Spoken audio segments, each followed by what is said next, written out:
तंत्र और मंत्र में क्या अंतर है? मित्रों, ईश्वर की आराधना के दो प्रमुख मार्ग माने जाते हैं, मंत्र और तंत्र।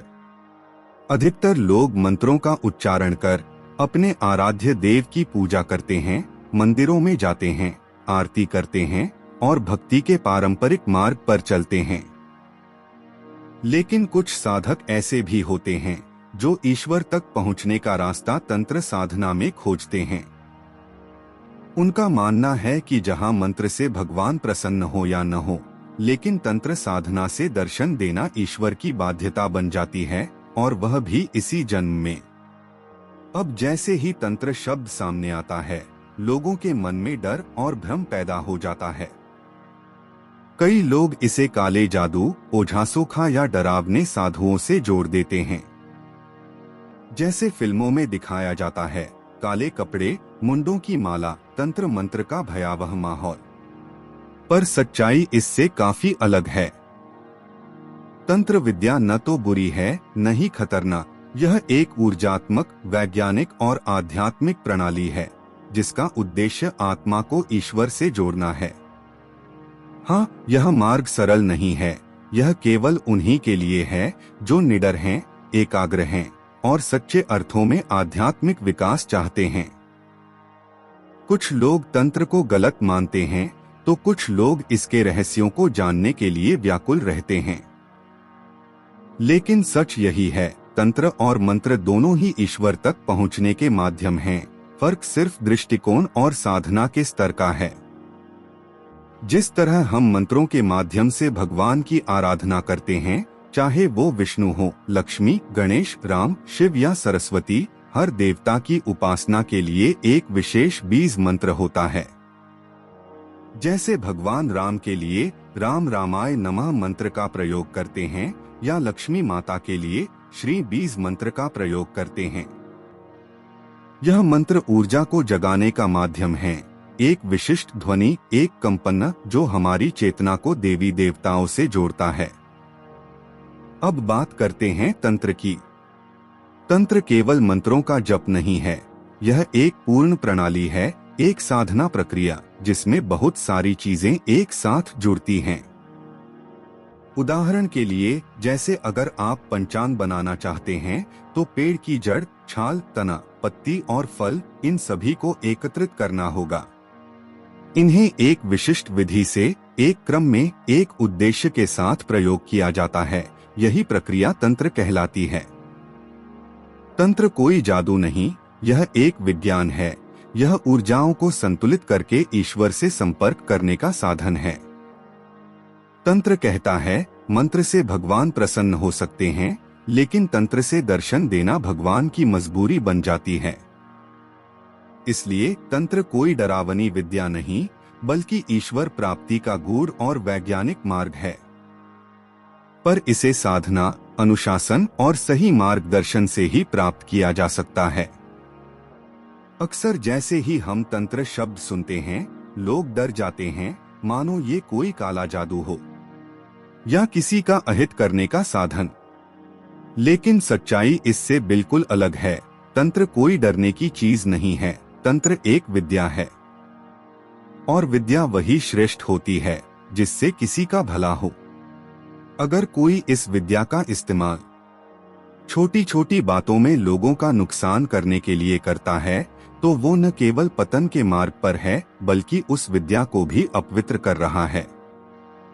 शायद आज वह अपने तंत्र से किसी का बुरा कर पाए, लेकिन याद रखिए, कर्म लौट कर आता है। कल उसके अपने ही घर में अनिष्ट होगा।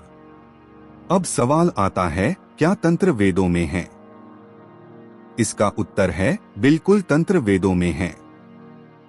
ऋग्वेद में तंत्र विद्या के कई सूक्ष्म संकेत मिलते हैं। वेद केवल मंत्रों की किताब नहीं, बल्कि वो ऊर्जा, चेतना और ब्रह्मांडीय विज्ञान का स्रोत हैं। जब आप वेदों को गहराई से पढ़ते हैं, तब आप जान पाते हैं कि तंत्र भी एक अत्यंत सात्विक साधना है।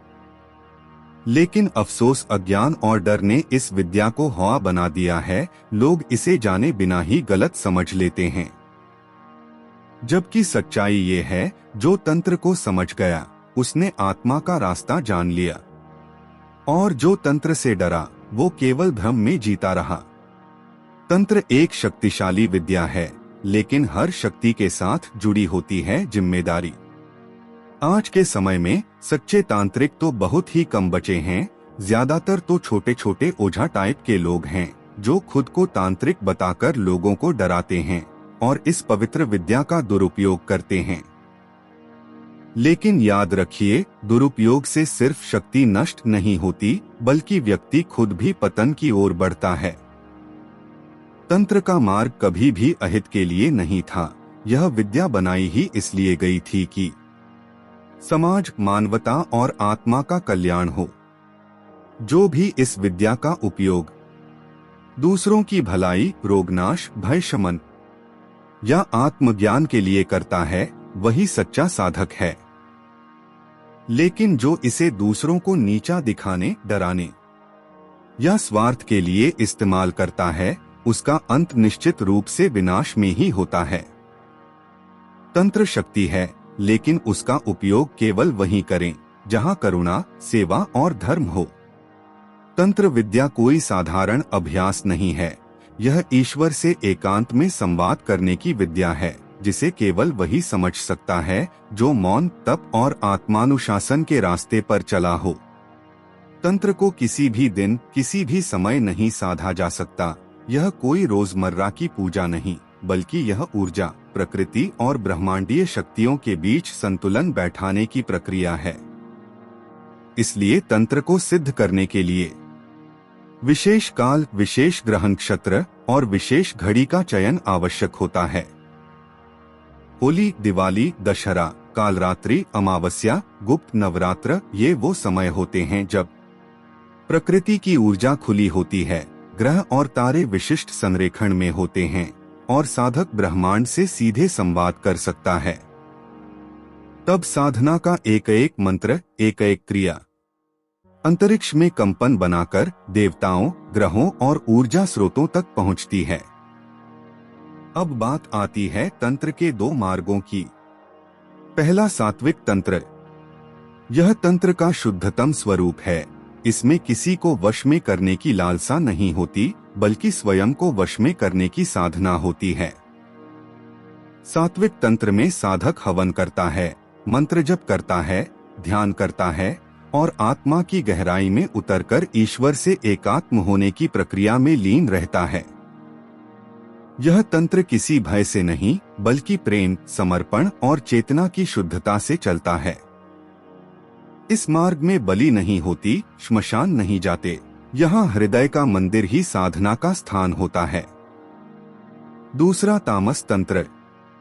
इसका रास्ता कठिन और जोखिम से भरा होता है। यहाँ साधक शक्ति प्राप्ति के लिए बलि, श्मशान साधना, पुतला, भस्म, अस्थि और तामसिक ऊर्जा का प्रयोग करता है। यह तंत्र तेज परिणाम देता है, लेकिन अगर साधक की भावना शुद्ध न हो तो यह विद्या उसे ही नष्ट कर देती है। तामस तंत्र का सही प्रयोग सिर्फ वही कर सकता है जिसका मन स्थिर, उद्देश्य सात्विक और मार्गदर्शक सशक्त हो। तो क्या तंत्र बुरा है? नहीं, बिल्कुल नहीं। तंत्र, मंत्र और यंत्र तीनों ही वेदों का हिस्सा हैं। ऋग्वेद में भी तंत्र के कई मंत्रों का उल्लेख मिलता है। यह विद्या भी वेदों की कोख से जन्मी है, लेकिन अफसोस आज इसे डर, अंधविश्वास और लालच से जोड़ दिया गया है। असल में तंत्र एक विज्ञान है जो चेतना को ब्रह्मांडीय ऊर्जा से जोड़ता है। तंत्र का उद्देश्य कभी किसी का अहित नहीं रहा। अगर कोई इसे अहित के लिए प्रयोग करता है तो वो खुद उस अग्नि में जलता है जिससे वो दूसरों को डराने आया था। अंत में यही कहूँगा, जिसने तंत्र को समझा उसने जीवन, मृत्यु और आत्मा तीनों को जान लिया, और जिसने तंत्र को सिर्फ भय या स्वार्थ का माध्यम बनाया उसने स्वयं की आत्मा को खो दिया।